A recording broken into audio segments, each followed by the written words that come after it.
রোজ রোজ একগাদা সবজি শাক সবজি স্পাইসি খেয়ে খেয়ে হাজবেন্ড ডিমান্ড করলো আজকে কিছু হালকা হয়ে যাক, পেটটাও খালি বাড়ছে বসে বসে।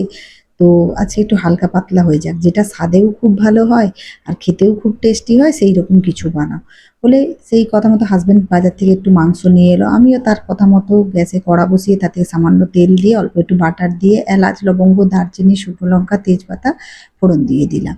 তারপর একটা পেঁয়াজ মিডিয়াম সাইজের, বেশি কিছু দিতে যাবেন না, বলেছে একটু হালকা পাতলা কিন্তু টেস্টি হওয়া চাই। আর আমার বাবা অত হেলদি জিনিস মোটেই ভালো লাগে না, তাই জন্য একটু টেস্টিও হবে চটপটা হবে সেরকম কিছু। বেশ কিছু রসুনের কোয়া, বড় বড় রসুনের কোয়া একটু থেতো করে নিয়েছি, আপনারা চাইলে ক্র্যাশ করেও দিতে পারেন, থেতো করে। আর এটা একটু গোটা গোটা রেখেছি কারণ এটা মুখে পড়লে ভালো লাগবে। একটা মিডিয়াম সাইজের পেঁয়াজের সঙ্গে 8-10টা রসুনের কোয়া থেতো করে দিয়ে দিলাম। 4টে এই কাঁচা লঙ্কাগুলো খুব ঝাল, 4টে কাঁচা লঙ্কা ভেঙে দিয়ে দিলাম। আপনারা চাইলে এটাকে একটু মিক্সিতে ঘুরিয়েও নিতে পারেন বা ছোট ছোট করে কেটে দিতেও পারেন, ঝাল হওয়া নিয়ে কথা।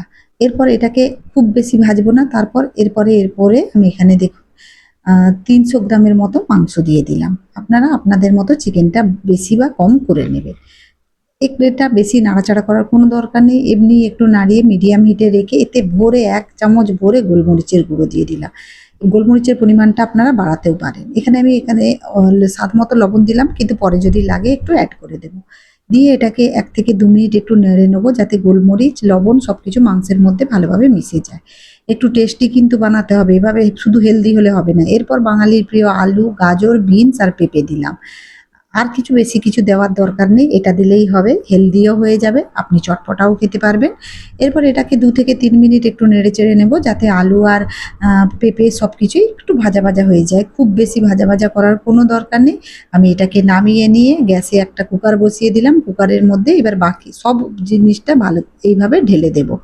দারুণ খেতে হয়, খুব টেস্টি হয়েছিল। আমার কথা মতো একবার বানিয়ে দেখুন, কথা দিচ্ছি ফেল হবেন না, আপনাদের খুবই ভালো লাগবে।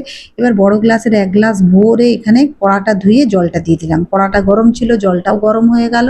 আর একটু লবণ লাগলো দিলাম, আর কড়াতে যে বাটার ফাটার তেল মশলাগুলো লেগে ছিল সেগুলো এরপর মরিচ আর জিরে ভাজা গুঁড়ো আমি এরকম শুকনো খোলায় ভেজে রাখি, যার জন্য আমি আপনাদেরকে দেখালাম না। জিরে ভাজা গুঁড়ো দিলে হবে, আর অল্প একটু গরম মশলা, এটাও আমার বাড়িতে বানানো। সব কিছু গরম মশলাটা একটু রাফলি গ্রাইন্ড এখানে পাউডার বানানো আছে। তারপর 1 মুঠোর মতো ধনেপাতা দিয়ে দিলাম, এমনি ডাঁটা ফাটা সব দিয়ে সবকিছু দিয়ে দিলাম। কোনো শৌখিনতা নয়, এইভাবেই বানিয়ে দেখুন না, আপনার প্রশংসা, এটা যখন কুকার খুলবেন না গন্ধে সবাই আপনার প্রশংসা করবেন।